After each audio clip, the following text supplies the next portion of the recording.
sing one song together. Any suggestion? Any favorites? Breathing in, breathing out, everybody can know. Yes, that is a Plum Village classic. Breathing in, breathing out. And then after that we might sing the Vegemite song. That could be our retreat theme song. Okay, so with the breathing in, breathing out, we have movements that help us. Our body sings, not just our voice. Okay, so breathing in, breathing out, breathing in, breathing out. I am blooming as a flower. I am fresh as the dew. I am solid as a mountain. I am firm as the earth. I am free. Breathing in, breathing out. Breathing in, breathing out. I am water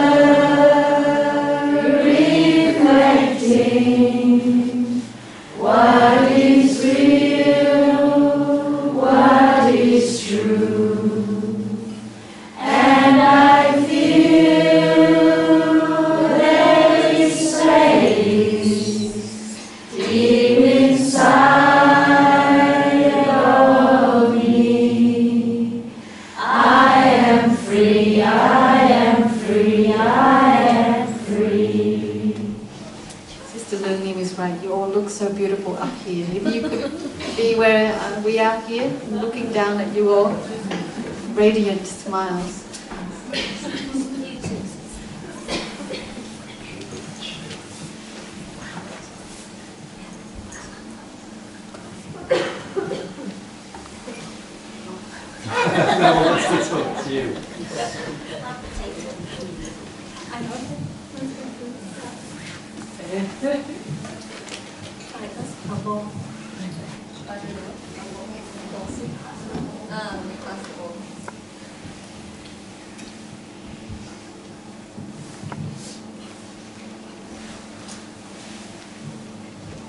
So, dear respected teacher, dear sisters, brothers, and friends, today because I'm sitting at the bell, and usually the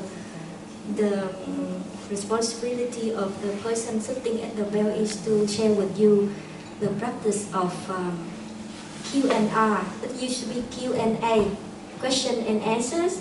But then we thought, well, everybody have their own answers, so we would just respond to you rather than giving you an answer. So that's why we now have it Q&R rather than Q&A. Yeah. So we will base on our own experience and our practice, and we will respond to your questions. And hopefully, through that will inspire you to find your own answer or to review your own answers. So, what we like to invite you to do is to share a question from your heart, and the question relates to the matter of suffering and happiness in your daily life, something that really important to you. And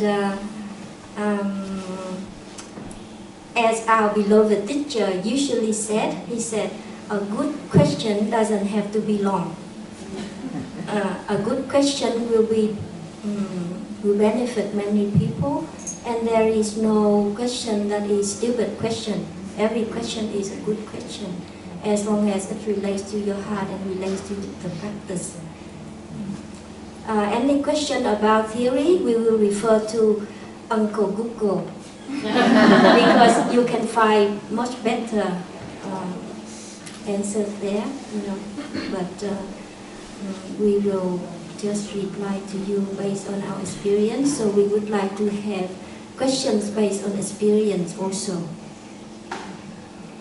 Anything else you like to add, my dear sisters and brothers? Yes. So, on my far left, that's Brother Trời Khiết Minh, and he's Australian by naturalization, and he's now living and practicing in Upper Hamlet, France. So he will return to France very soon. So we are very lucky and happy to have him joining us in this retreat. Very talented young monk. I don't say more. I just let you to explore, you know, when you're in touch with him. And next to Brother Kidman is my dear sister Chiêu Nghiêm. She is also a very talented and very compassionate young nun.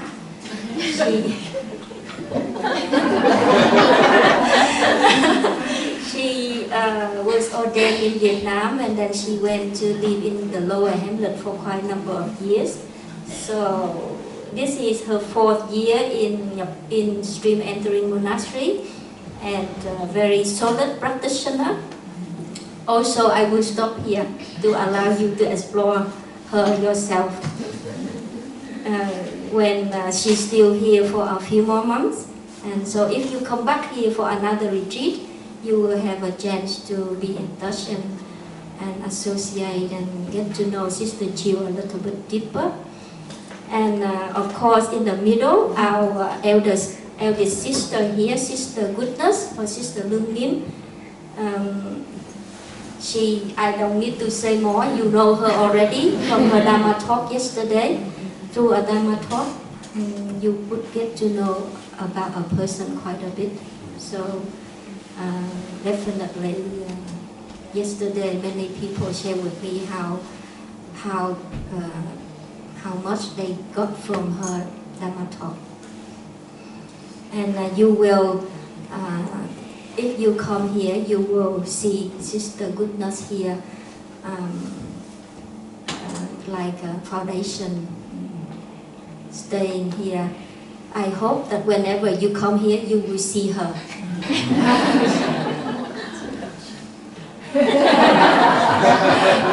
She's Australian also. Yes. And of course, you all know Sister Lively. She's very well known. Because when you register, she's the first point of contact. She responds to your emails and registration and stuff like that. So she's well known in that way and many other ways. But I only can share with you about the registration part. The other one you need to explore. But now Sister Goodness is registering you for the next month or so. And you also know me. I am also well known.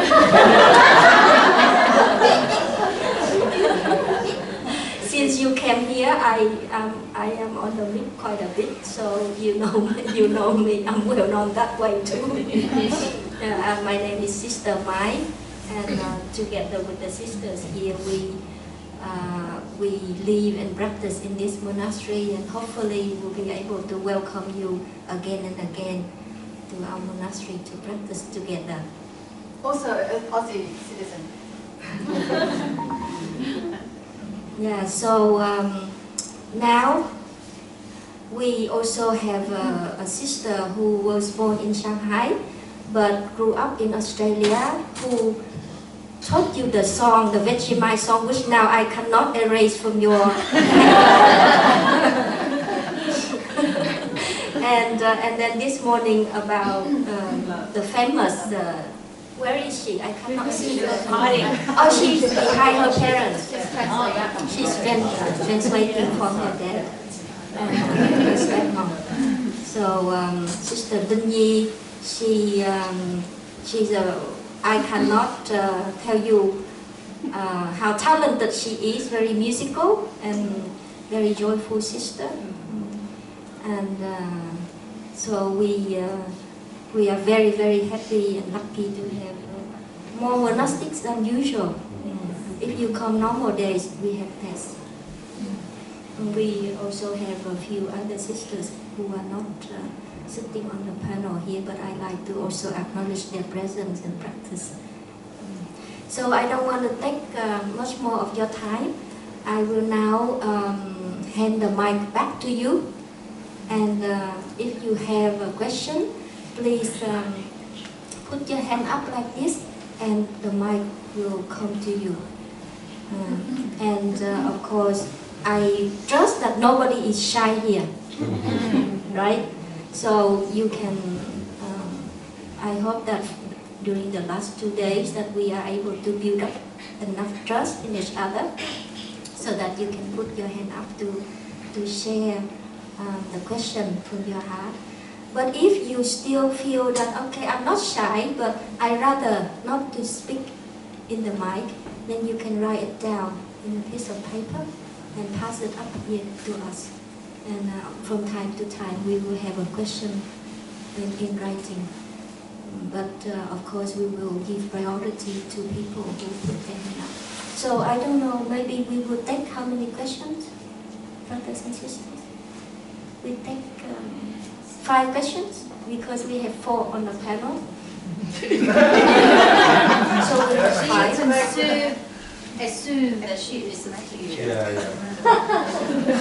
But I think that whatever you say is fine. So we have 5 questions to start with, and then we will see how we go with time, and then we can have more. So here you go. The mic is back to you.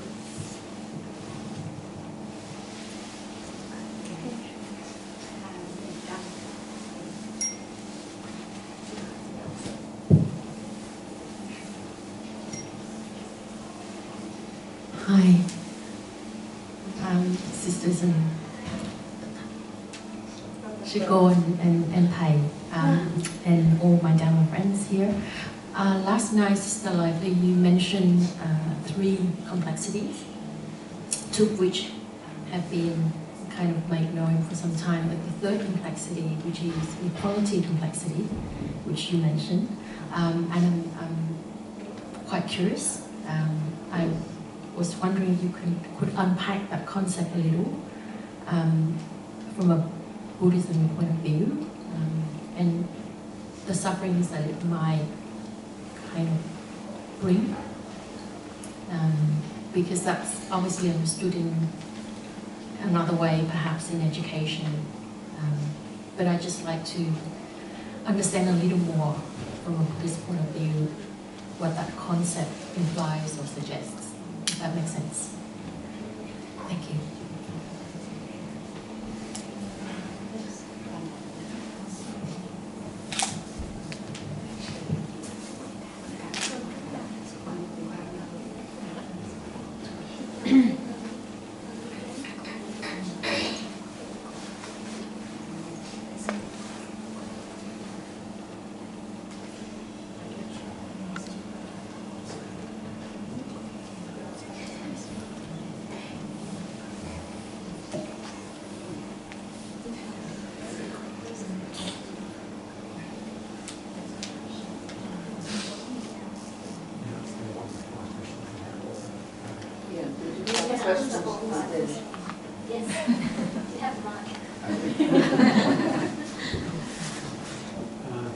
Thank you. So, over my time here, try and hear it.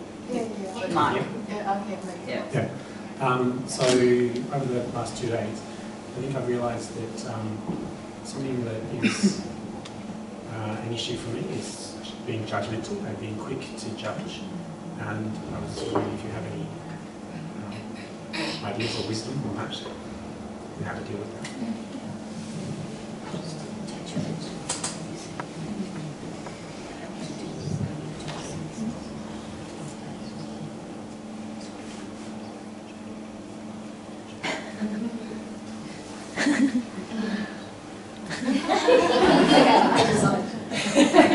Go next.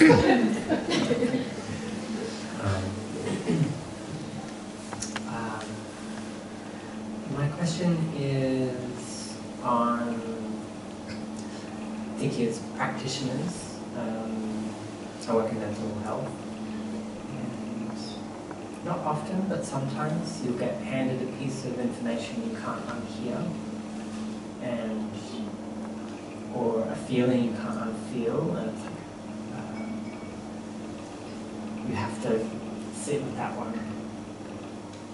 And I guess I'm curious, maybe as well, thinking of people sharing with you yesterday, just like, oh, do you ever find something that comes in and you're like, okay, that's a lot.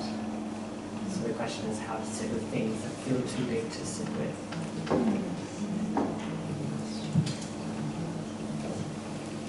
Does anyone else have a burning question? I'm taking up if you can. It's okay.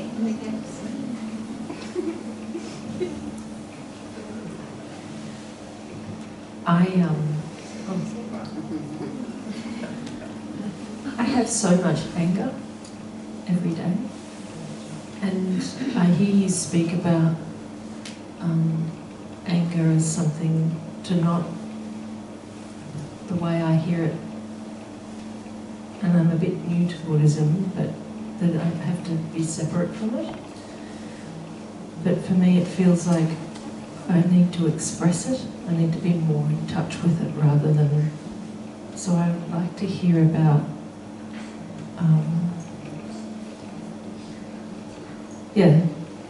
what is the healthy thing to do with one's anger?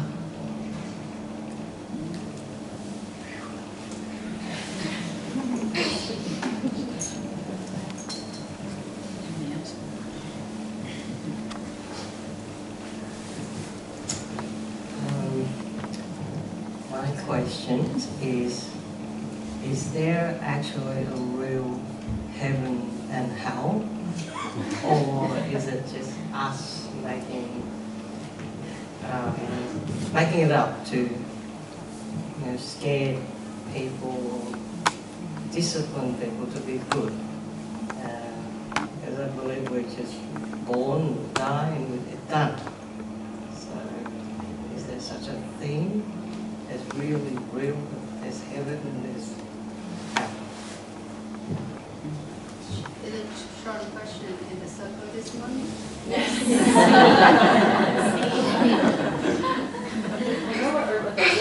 Can I ask it? It's just a part B to Alice's question. Maybe we can combine them. That's okay. Well, perhaps selfishly, because I already asked this question in my consultation yesterday, but I'm interested to hear what the monastics have to say. But similar to Alex's question about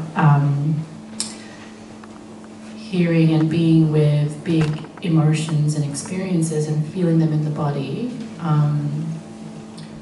I suppose my question is about how do we feel that and then release it so it doesn't accumulate. And I'm interested to hear what practices you have to release energy so that it doesn't accumulate.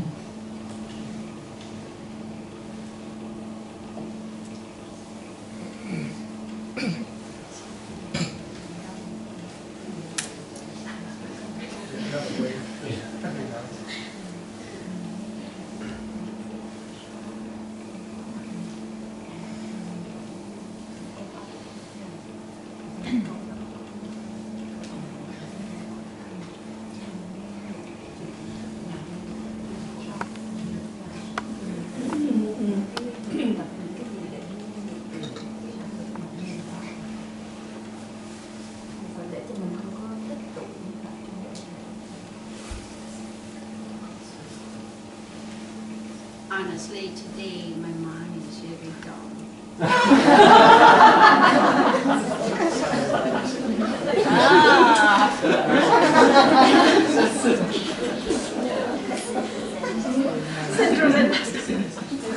Do some tapping. Just do some tapping.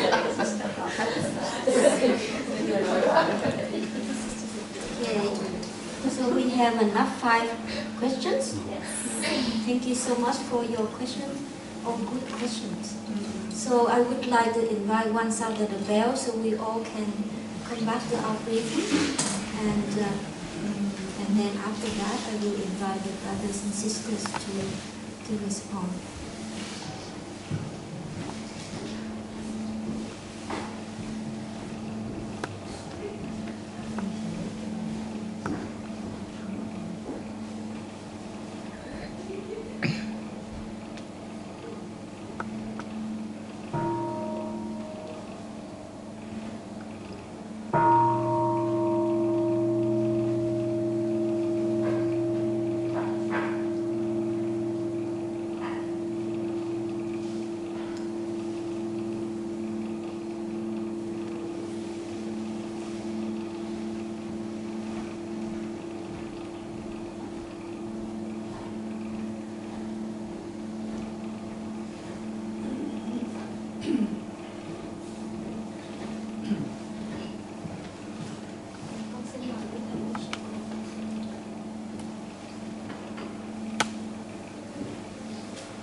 Well, let me explain to you.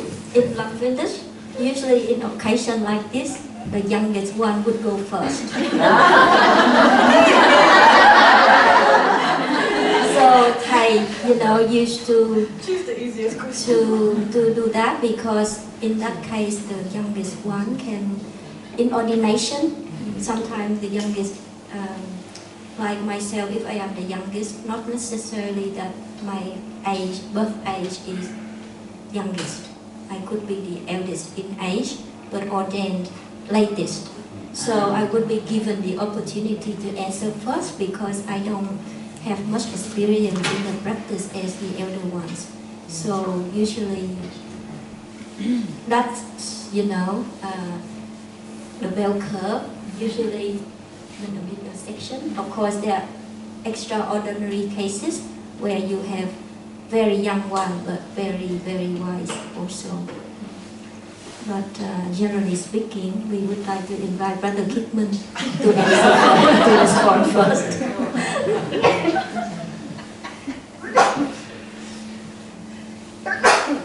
So that they can pick up the one that we feel most comfortable with.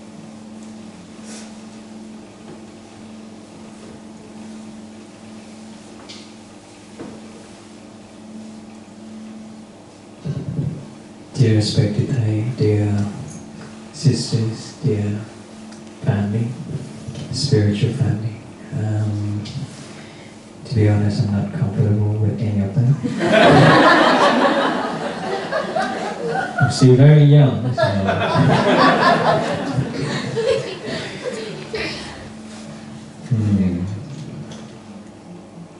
Actually, all of these 5 questions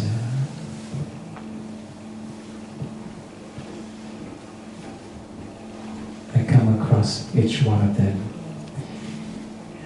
every now and then, so I guess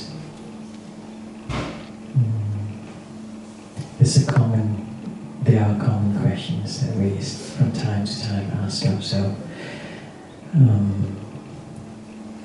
So to pick one, I say I would try to pick something that is very recent for me.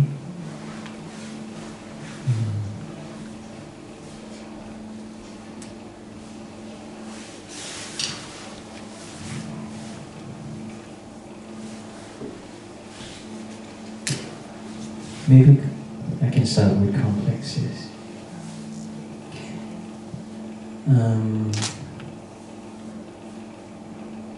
My understanding of complexes is there is this attachment to the self, to the notion of the self.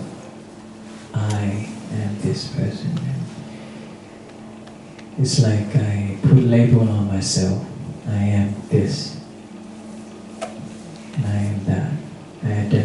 I identify myself with certain image of myself, or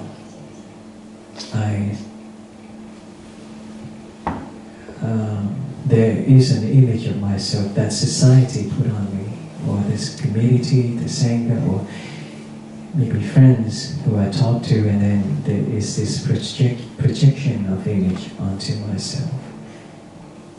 And there are times that I would, there is this habit in me to try to match up with that image. And that caused me a lot of suffering because I cannot be myself. And very often I limit myself just to that image. Whereas, as a matter of fact, just like they say, we are a lot more than who we think we are. We are the universe, we are the flower, we are the mountain. We are hope, we are peace, we are love. Sometimes we can be despair, and all other, I may say, not so wholesome.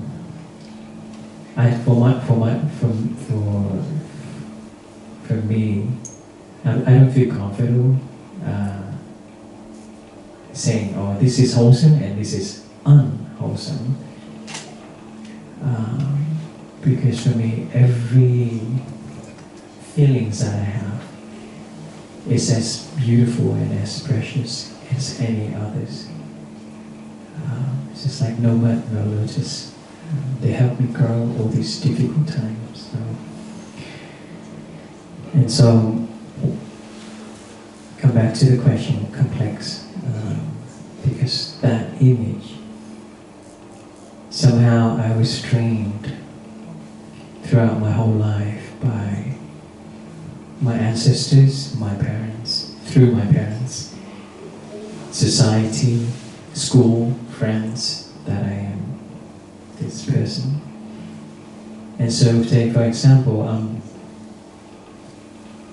I learned a bit of piano before, and so I like to play piano, and I'd like somehow to be recognized with, or be approved with my skill, of my skills. And then, so at Plum Village we play song a lot, and then there are times, sometimes I get invited to play for the Sangha, and then other times, the brother says, oh, maybe we let this brother and sister play, and then there's already this chitter-chatter in my head. Well, I'm good at it. I'm good enough.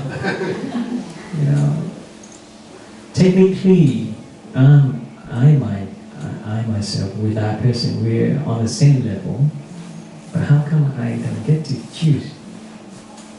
I don't get chosen. And that caused me suffering. And so there is an image of myself comparing with another image. And so, same as inferiority and superiority. It all comes back, for me, I feel it all comes back to, I hold so dear this notion of myself, this image of myself to be recognized. And as I contemplate further into it, I ask myself, why? Why do I need to compare myself so that I get love, I get recognition, I get approval?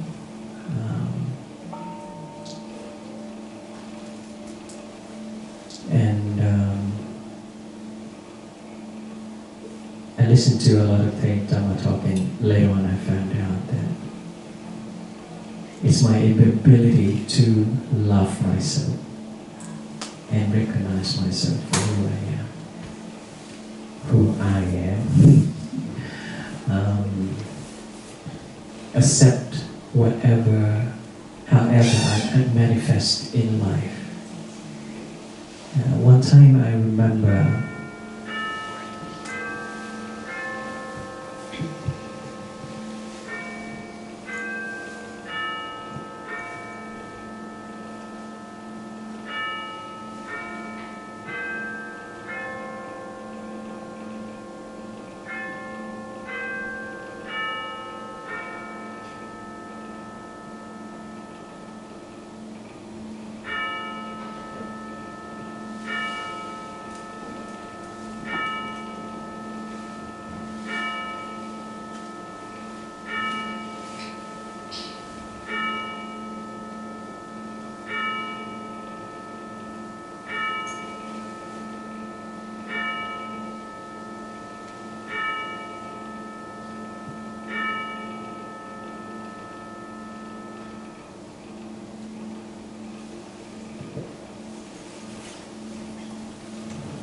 So one time I remember also the same example, the same incident, in which there is this event that the singer gets to perform.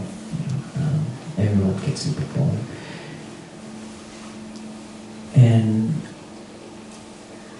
with that group of brothers and sisters, I always get to play the piano, but someone else can get invited. And somehow that moment, there is this voice in my head, and it comes to me very often, this voice, and it feels like, maybe also because I listen to Thay's Dhamma talk a lot, and it feels like Thay is inviting me to stop and really just feel what is there, my thoughts, and I ask myself, okay, there is this complex that arises in me, equality, superiority, whatever. And I ask myself, okay, let's just acknowledge it, embrace it, and then let it go for now. And then how about I enjoy that brother's or that sister performance instead of being the one who performed. And then I sat there and I enjoyed the whole thing, and I felt, wow, this is liberating, because I don't have to be always the one to perform, to recognize. I can be the one who recognizes the other. And then somehow there is this insight, real small wisdom, little wisdom in me. It's like, if there is no listener, audience, there is no performance. If there is no not so skillful person, there is no skillful person. So everyone plays a beautiful part of life. And I just need to accept my part of life. Maybe I'm not skillful, I'm beautiful as well. I don't have to be skillful. And so I accept my manifestations. He said it is just as it is.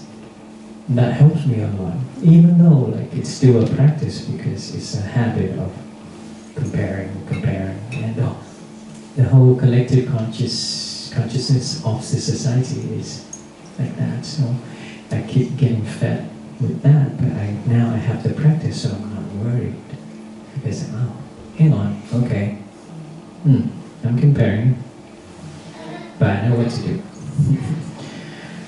So that's my very young response to the questions. Thank you for. Thank you, Brother Kidman. Do you agree with me that Brother Kidman is falling on this side of the bell curve? Please enjoy one side of the bell, and then we will have the next question.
As you can easily guess, I am the second youngest because the paper has been passed to me.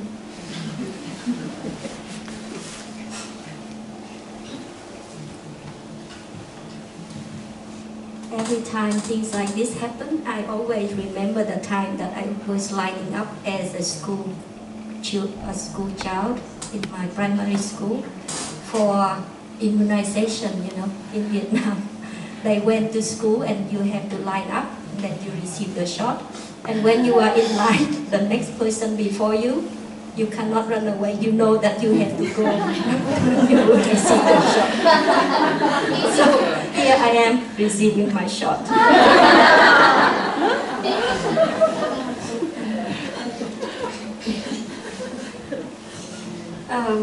So I probably will try to respond to the question from our friend here about our two friends, a combination from you and from Natalia. I don't know, I can't remember your name.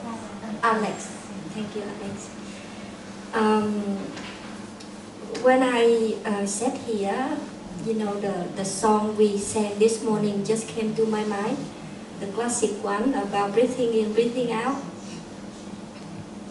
Because I feel that as a listener, we need to be fresh and we need to be solid in order to receive the information that comes out from the other person. And we cannot just suddenly become a flower, or we cannot just suddenly be solid. It has to be a process. So we need to, for me, I found that I had to start somewhere to build up my strength, my inner strength, to become solid as a mountain and to be fresh as a flower.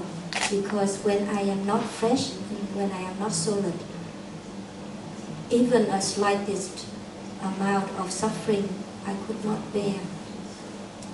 So I remember the days when I was sitting and listening day in and day out about abusive situations. Sometimes it was quite overwhelming, or most of the time it was overwhelming. So I was so glad that I learned the art of deep listening, and with the practice I got to know the Sangha, so I had regular contact with the Sangha and practice with the Sangha, the community of practice.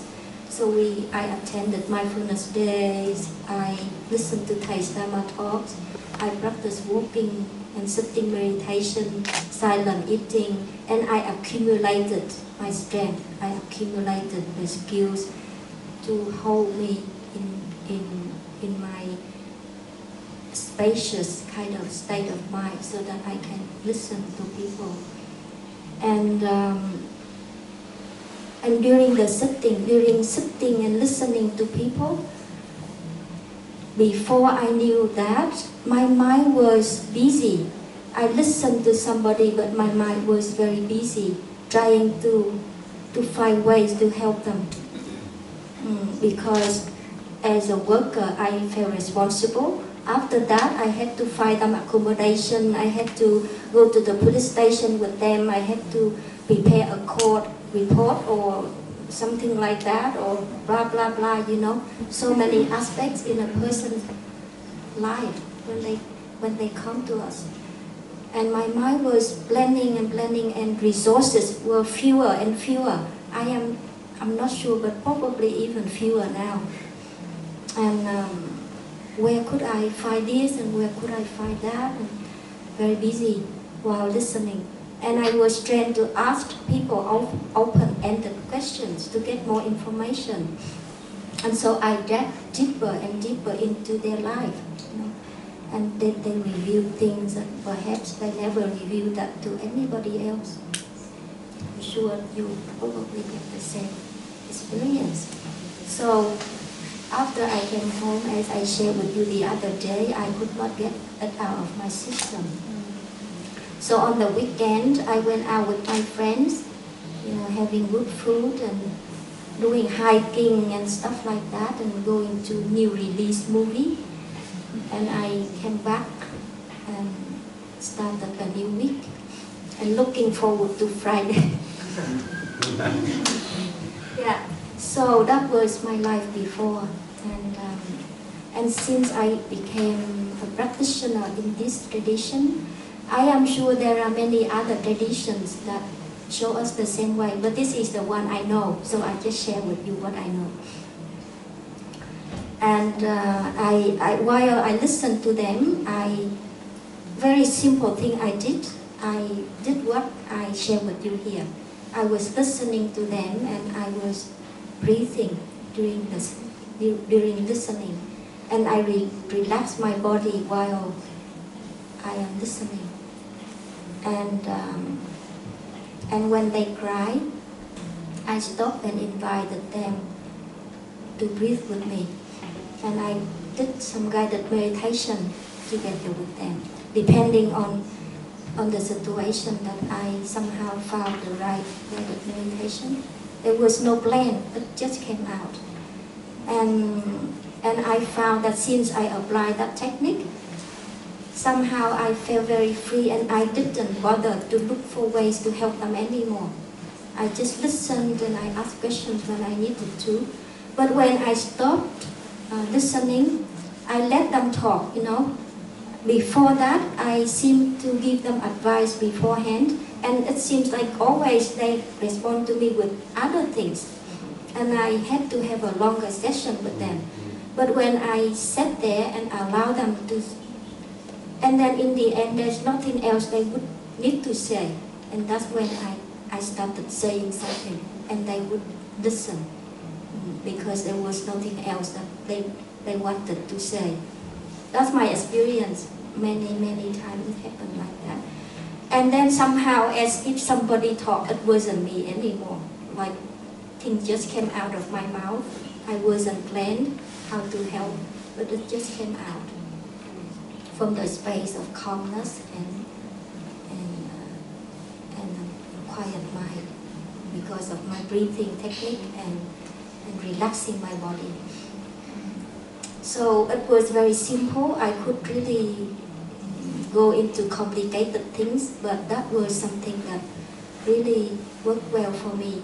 And then when I came back home, I continued to practice being in the present moment, because when I came back home, I would need to cook, I would need to eat, I would need to be with my friends and beloved. So when I was with them, I was 100% present. I wouldn't be with them with that sort of thing in my mind, So living in the present moment, being in the present moment is very, very important. When I went back to work, okay, it came back to me. But when I was at home, I was at home. I didn't bring it home. And as I said before, it's a process, it's a training. You would not have it right away. It will keep coming back, and every time it came back to me, I would say, okay, I know you're there, but right now I'm busy, just wait there for me. So I leave it behind, and have to keep reminding myself. And calligraphy has written, I had something on my desk at home, remind me to come back to my breathing. Next to my telephone, remind me not to run to the phone to answer the phone right away, but breathing in, breathing out, and move to the phone, or before picking up the receiver. So I didn't do anything different than what we shared with you the last 2 days, but it just needs to be more constant and more regular, and becomes a new habit. And little things, many things, to put it into one package. Letting go, and stopping at the line, and all those things that we share with you. Whenever you remember one thing, just put it into practice. And then you forget this one and you remember another one, just put it into practice. Because we won't remember everything, But when you come to retreats like this, or a mindfulness day, or a session with a local sangha, you will be reminded things that you forget. So I hope that is somehow helpful. Let us know if you are successful, and if you are not yet successful, share with us also. Thank you.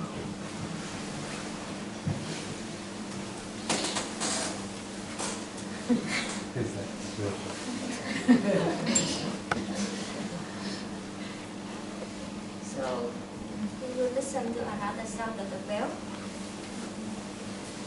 Relax our body and come back to our breathing.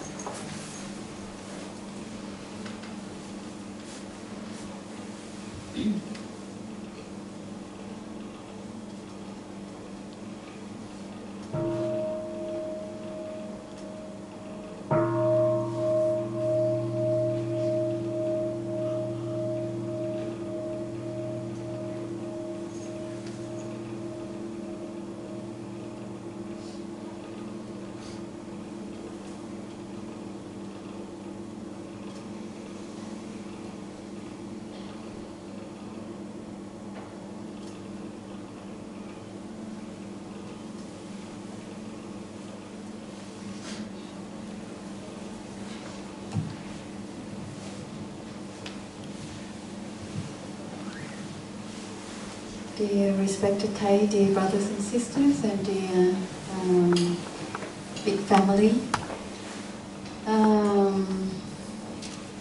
kind of torn between two questions. What is a healthy thing to do with anger? Because I experienced it recently, and perhaps can say something about that. But also number 5, is there really heaven and hell? I don't know, I grew up, I was born in a kind of a Buddhist or a family where Buddhism was kind of diluted. You kind of worshipped or, had an ancestral altar with your grandparents, great-grandparents on the altar, and then statue Buddha. And you go to the temple like once a year to pray for good grades and good boyfriend, partner, and get a good job and career, that kind of Buddhism. Very diluted and superstitious kind of Buddhism. But when I went to the refugee camps in Indonesia, I was baptized as a Catholic, and my Catholic name is Teresa. And when I went to Australia, I became a Mormon. And my parents, these missionaries, they come knocking on your door, and they want to convert you. And then my parents said, "Oh yeah, come. They can help us learn to speak English."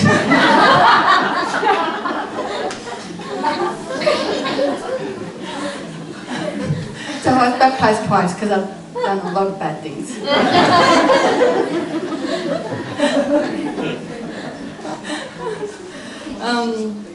But actually in the Mormon church, I remember witnessing my friend being baptized, and I got very moved. I don't know how many of you have been a Mormon, have been in contact with Mormons, but you have, oh, now you have been in contact with one. I was really quite very, what's the word they use? Devoted. You go every Sunday. My dad would take me. I was a teenager then. I really quite like it. I didn't really understand when they have to stand up there and say, "I believe this church is true," and that's all. Well, okay, why? But anyway, that's besides the point. But I think when I go to a church, there's something that really touches me there as well. St. Francis of Assisi really touched me, what he stood for. And when I went to the city of Assisi, I saw this,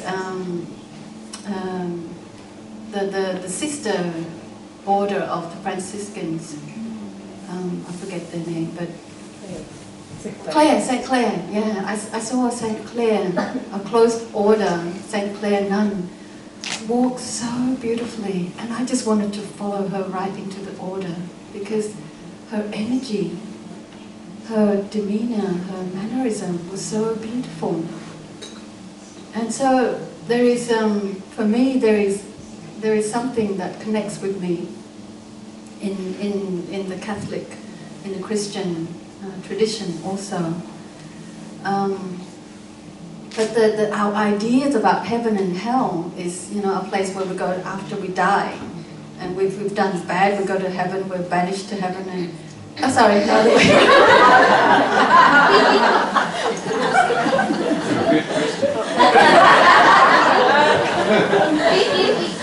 But it's slick with the tongue.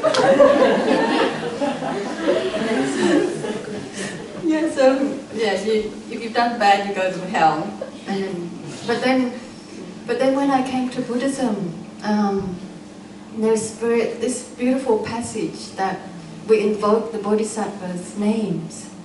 And Kshitigarbha is a Bodhisattva who has made a vow to stay in the hell realms in order to rescue beings until there's no one left in there. So he has such a great aspiration, a great big huge vow to help other people in desperate situations and needs. And in that text there it says hell can be found on earth. Hell can be found inside ourselves. Like when I was very angry, I felt I was burning up, I was literally in hell, you know. And after, I remember when I was a novice, I experienced this anger, like really raging fury, and I had to run. I couldn't walk. At that time, there was no chance of me sitting there breathing with it. I had to just run because there was so much anger inside, and maybe it relates to the anger question. And then probably recently there was that feeling again. It's not often I get that into that state, but the couple of times that after I ordained that I got into that state, wow, you really feel like you're in hell because there is so much anger and hatred too. And that is a personal hell. I can't say of an objective hell where you go to when you know you've done bad, or a heaven when you've done good, because I haven't died, so I can't tell you. But in reality, in Buddhism, we think of hell realms and heaven realms, and we don't literally call them heaven, but we call them the Pure Land. I mean, that's something similar. Can be found on earth, can be found right here, right now. And after that angry outburst, I remember I stayed in hell realms for some time because after that, whenever I interacted with my sister, I always felt that I was alienated. People didn't understand me. I felt isolated, and I felt as if people looked at me in judging ways. But actually, judgment, the mental formation, the seed of judgment was present in my mind consciousness. And it was like I'm wearing colored glasses. And even though my sisters were not judging me, I still felt judged because the mental formation of judgment was present in my mind. And when I look, I mean, I'm sure they were very supportive and they only felt compassion for me, but whatever I looked, whoever I looked, and whatever interaction I had, I felt like I was not good enough. I felt people were looking at me in a critical way. So I was in a hell realm of my own, kind of locked inside. So that's why we have practices to help ourselves there to transform these hell realms or states of hell that we get ourselves into or we find ourselves in. And it starts with the practice of stopping, always with the practice of stopping and recognizing what is happening.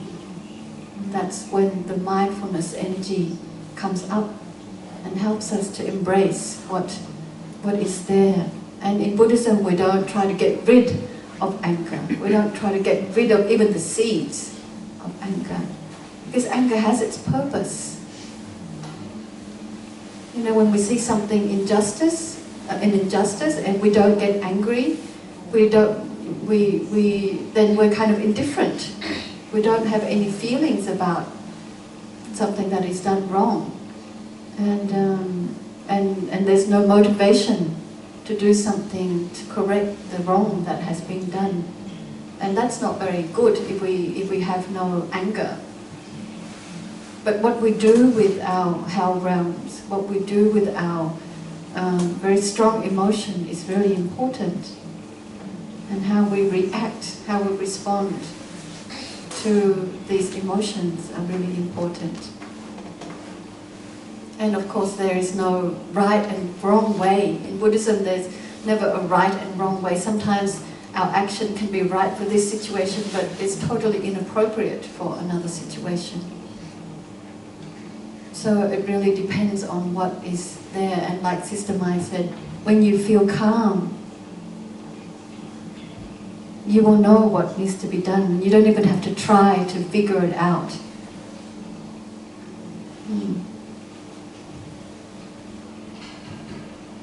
Yeah, so we can make a vow. We can make a vow to, or a promise with ourselves to practice, and practice to strengthen our ability of solidity, of calmness, so that when things present themselves, we can act with lucid mind, with a calm state. And that practice takes a lot of time to. That's why we repeat things. Our daily schedule is basically the same thing. People ask, are you kind of bored with your daily schedule? The same thing. But actually every day is different, because when you're watching and aware of your mind, it's like, it's always different, it's always changing.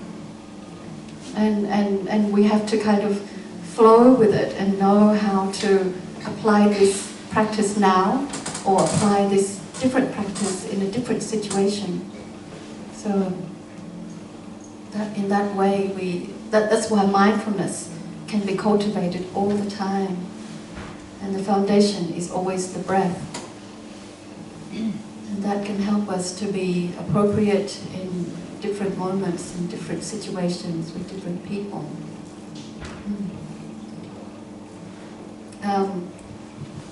Maybe I will leave it there, and then maybe someone else can share about how they deal with their anger. So thank you very much for listening.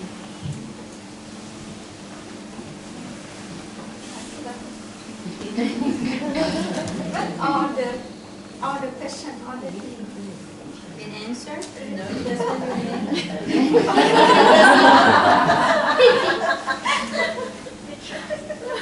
Good try.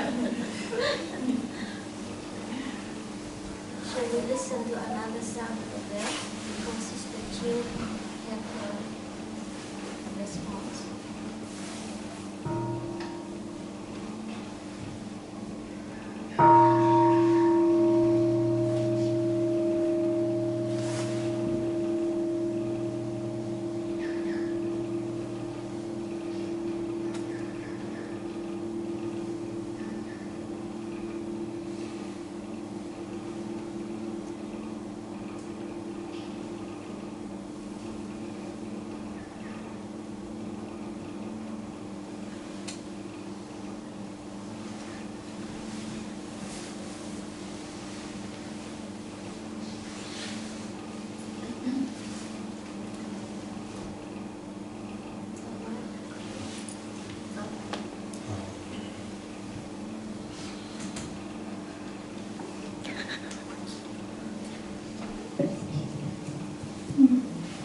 Dear respected dear sisters, dear brother and dear friends, so Master asked me to respond the 4 questions. What is healthy thing to do with anger? So when I read this question, also in my mind come up is. Yeah, I'm sorry for my English. So you just make while listen me, you just make your sentence.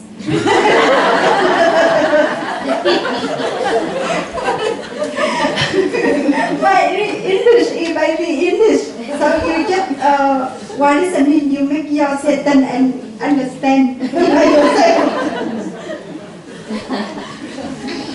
So it's not only anger, also jealousy, judging, or everything.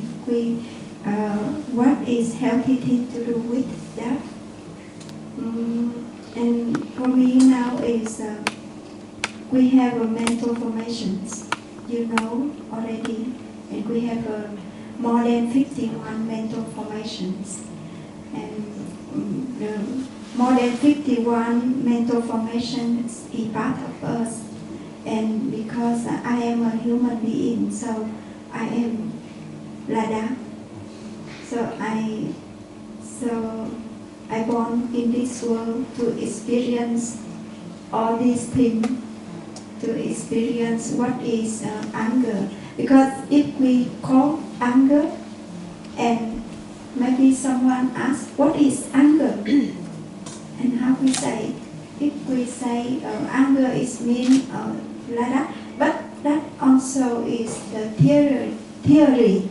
So we just, each of us have to experience what is the anger, and also judging. And with that experience, I feel with that aspiration, the wish to know what is anger is like become very interesting. And when an anger come up, it's not like I like to get it off anymore. I just like to experience that, like to test the anger, feel when the anger come up, or how it feel, make my body, how is my body now, or judging, or everything. When it come up, I just feel like that.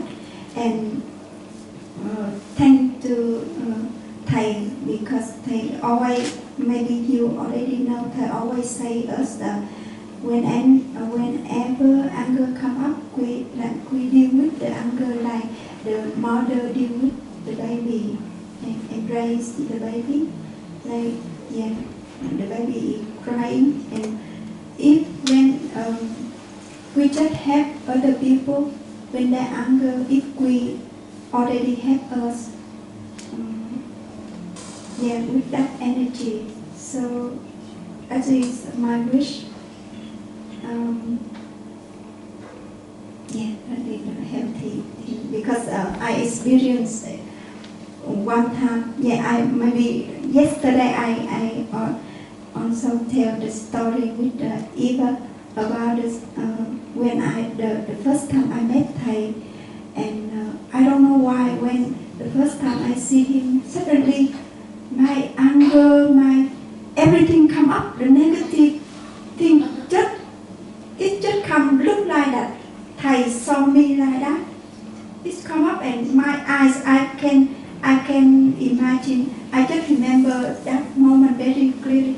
I look at his eyes with the eyes of anger, very and also my head very hot. And it's in the that time is in his library in the Hermitage, and only him and me. And wow, I look at him, and he saw me like that. I remember maybe very frightened. I don't know why. And he just embraced my head, and I can feel my head very hot. And he massaged, and when his hand put on my head, I feel very cool, fresh. And he do like this. I feel, look like that. He calmed the current. It's like the current like this, and he calmed the current. I feel it's cool and cool. And with that moment, I feel, wow, such a person, maybe he have been experienced, like he have been embraced, can embrace his anger or his unwholesome mental formation like that, so he can have a capacity to embrace other people energy like that. So I like to be him like that. I like to practice in such a way that I can master other people when I see it. I can embrace other people's energy. Like whenever I saw people with whatever they are, and I can embrace. And also, whenever I feel their energy, I will not run away, because if I cannot embrace all my energy like that, I cannot embrace other people. So I practice now, like I can face any negative energy come up. I face in order to experience, in order to embrace, and then I can embrace other people. So that's in my wish to practice. So thank you.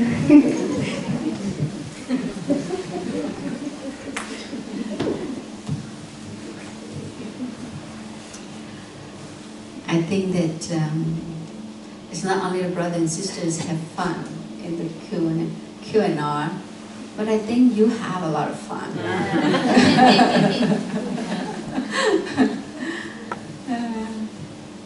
I think this is good enough, you know.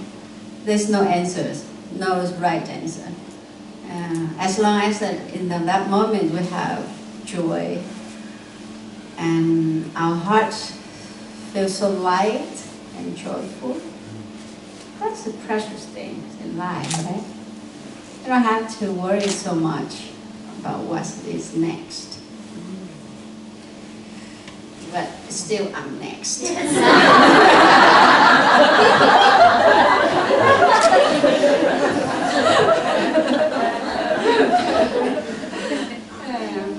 So when can we sing that song again?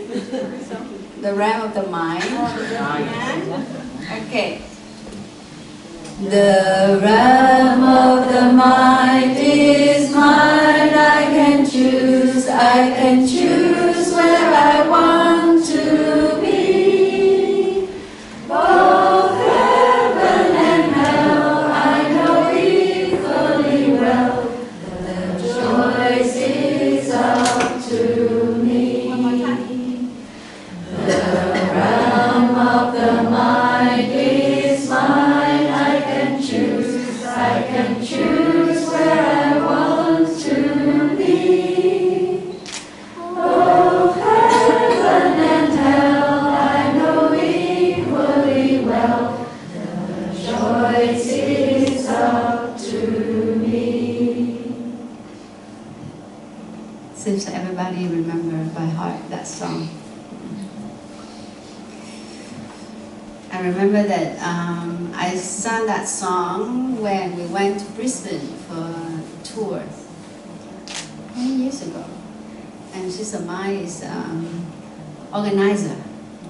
Yeah. So what is the healthy thing to do with anger?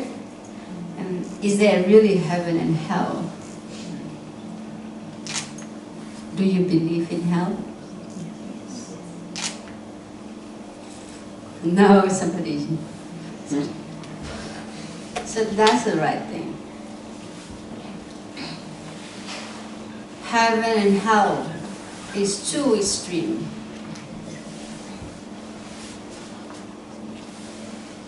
The middle way is hell is hell. It's happened now, but heaven later come, okay, it's heaven. Just accept it.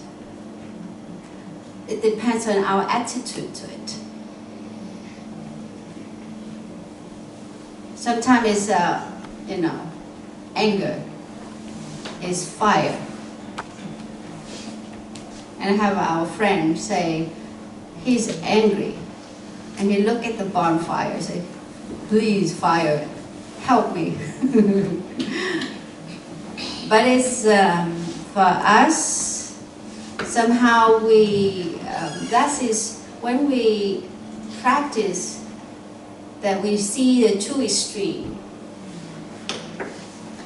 It's represent for our attitude of grasping and rejecting. It's not, I know that the question, the last question that she asked is, isn't it true heaven and hell? You know, like then we do a bad thing and we go to hell, and we do a good thing we go to heaven.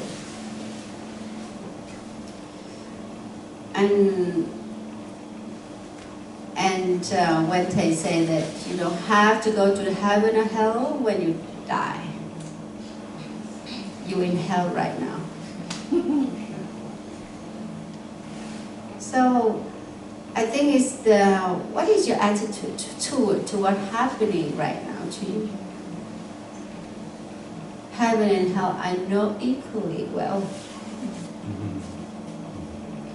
The word is no. And you have your choice. So it's, I think that it's how we, thanks to the practice that we have the open mind, you know that this is not really healthy. But if I don't have a choice to go through, I have to go through. I remember that yesterday I received a question, discernment and judgment. So it means that I know this is not good, I know that this is not good. Because our mind, our brain still function normally, so we know. But even you know that it's not good, but you still do it. It's because of your habit energy and your desire and your ego. So I learned from a venerable say that before you have to let go of your ego, you know to understand what is the ego is and how big it is to you. So you feel bored and then you let go. You have to know what it is first. Just like when you're angry, you know how the anger is, right? And if you're still comfortable with that anger, still do it. Until to the point that, okay, I'm bored. Because I want to be in other state of mind. You know, you have to look at your state of mind at the way it is. You don't get stuck with it. I enjoy to do that. When I'm bored, I want to experience something else. Really, I go to another one. So you have that kind of attitude to whatever you call hell or even heaven. So you have a choice there. Somehow all of us have a choice, but we don't believe it.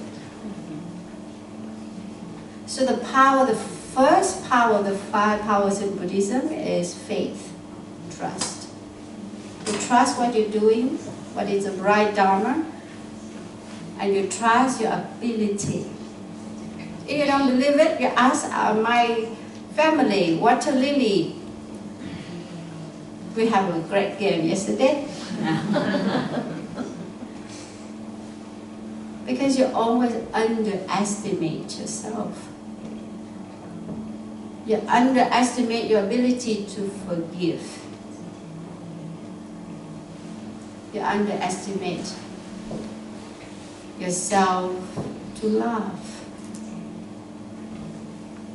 and courage. So that's why we get stuck. But because our mind, our brain still functions normally, you know, you have to remember that fact, that this mind is not dumb. It's dumb because it's been occupied of some worries. It's not ready, it's not present to receive new things. So that's why when you say that, you know, when people say something and you don't understand, it means that it's not because of what they say is too much, or, you know, like you don't want it, but it's in here it's too much.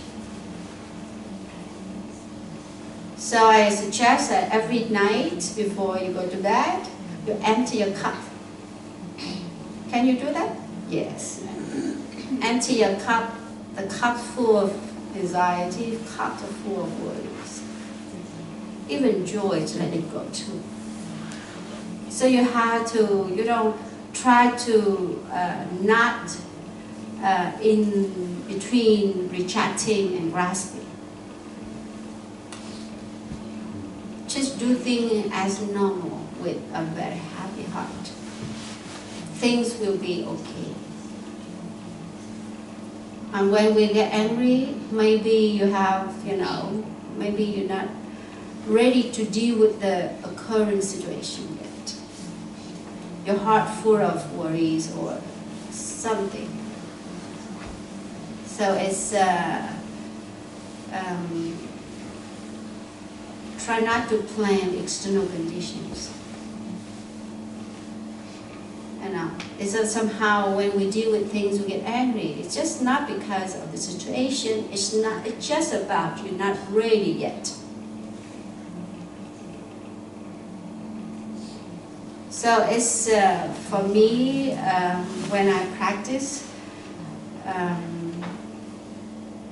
get stuck too. But you know, I say, what can I do about it? We try to give ourselves a choice, a time, space, and I think that we be aware enough that the car is coming. It means that the person next to you, she's not really herself. She can hit you. Not that. It means that you're not ready to receive her energy. You're not ready to receive her reaction. It's not something wrong with her. It's just we're not ready to take it. So in that way, you can practice compassion towards yourself and also others. And you don't accumulate anger. And I think that for all of us, it's just like Sister Mai said, it's a process of learning. And the more we do, the more you understand about it much better. So anger has the effect of a very strong influence in our life. But maybe it's in the past. So right now you still feel it. Every day you have to balance. Fire needs the coolness. The coolness is the drop of nectar. It's mainly love. When we're angry, we need a lot of love. Self-love. If you expect somebody to love you, you will be disappointed again. Self-love, it doesn't mean that you reject and you just take care of yourself. It's not that. Self-love to me is you know how to protect yourself, right time and right place. So I think that it takes time to learn, and it depends on everybody's ability and your understanding And so just like in the Heart Sutra, form is emptiness. Form is our body. I'm it. Why so empty? You know. And when I learned about the physical brain and also its function, I feel so amazing. It's so, you know, like it's an amazing thing in our body. Even though that I have to learn a lot, I still remember a little. But I just know that part of my brain keep remember the movement of my body. But the older you are, the flexibility, the cooperation between your head and your body is somehow is not synchronized. I can see from the song this morning, the young people, they do it, you know? It's more flexible. But for us, for the older ones, I said, okay, it's a V.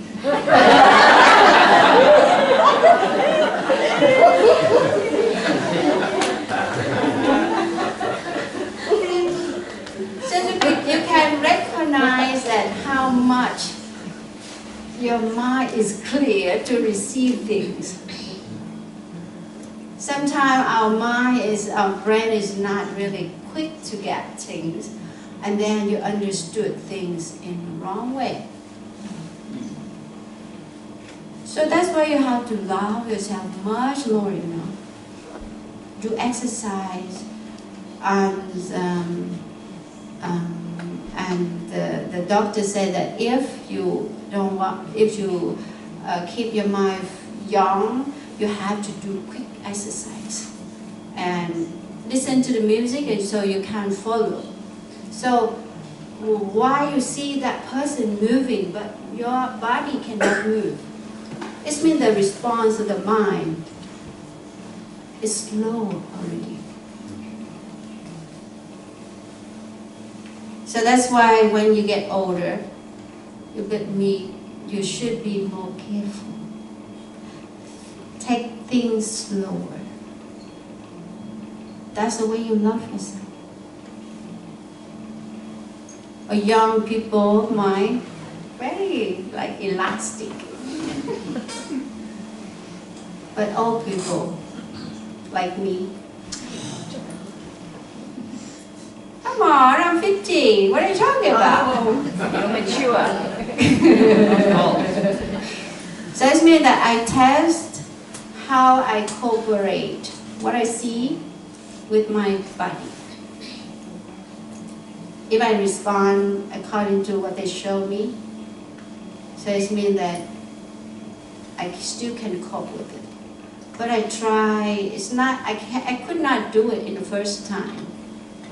But I have to repeat it again and again. So the part of my brain, cope and learn. That's part of cerebellum, right? It's somewhere in your brain. So it means that the practice shows us how to take care of ourselves very much. So you should take things slower when you get older. And it's a problem for the quick judgment of mind, because that is because you're used to it. Whatever you see in church, and in the courtroom, the judge always sit up there and look, see who's right and who's wrong. So it means that you should step back. When you think that you have a fast judgmental mind, don't trust yourself first. You just step back, take things slower. You know, when you realize you have that attitude, you just step back and whenever you receive, take a breath first before you think. So sometimes we speak before we think, and a previous step is breathe before you think. Now breathe, think, and speak. But you know, there's something that you cannot control, so you have to train ourselves. You cannot tell your brain, say you should breathe first, you know. So if you can train yourself with a new habit, first thing in the morning, what you should do, you breathe. Before you eat breakfast, you breathe. Take a few breaths.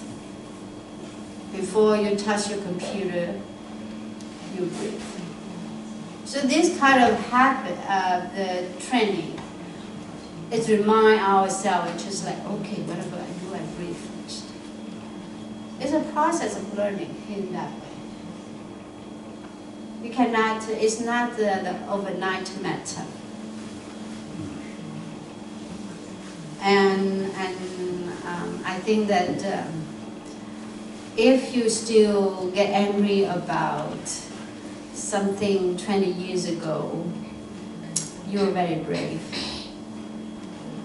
because it's not worth it to do. You know, something yesterday, you also let it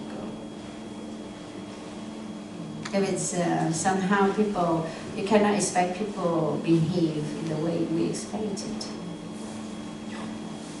We only can, you know, control ourselves and change with ourselves only. Can you ask your children to change the way you want it? You're dreaming. You know. So it's the only way that we do is how we take care of ourselves here. Yeah. So that's it. Yeah.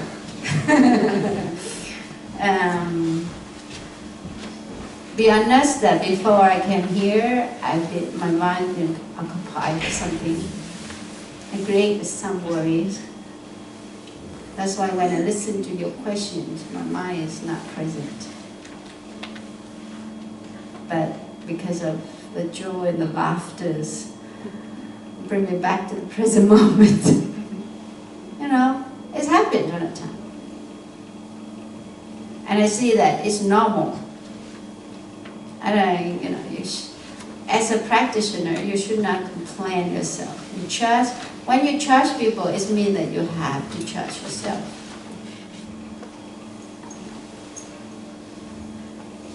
So this, that's why it's when we practice, it gives us so many chances, opportunity to change, to transform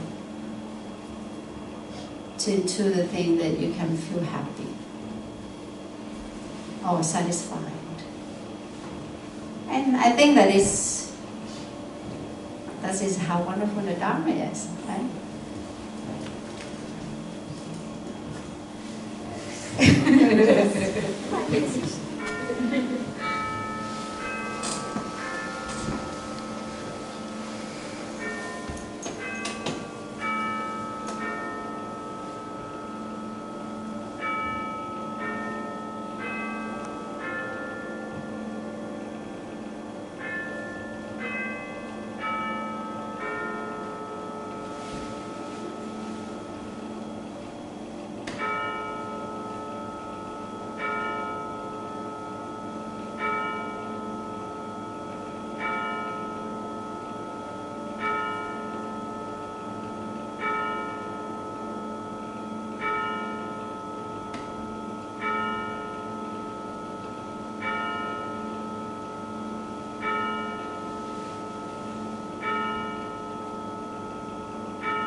So thank you so much.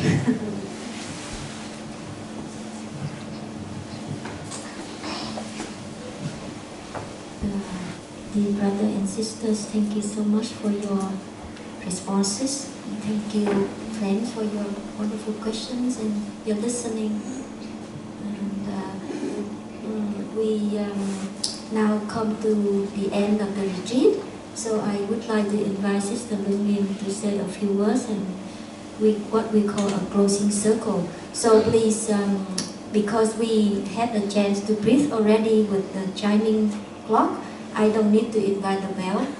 And so please uncross your legs and just massage them and then come back to your sitting position so we can listen to what Sister Lung has to say before we stand up for the closing circle.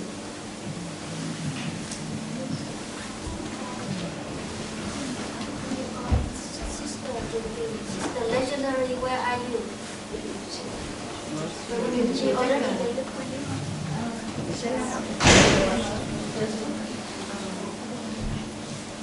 Chị nghĩ nha. Chia sẻ một xíu được không?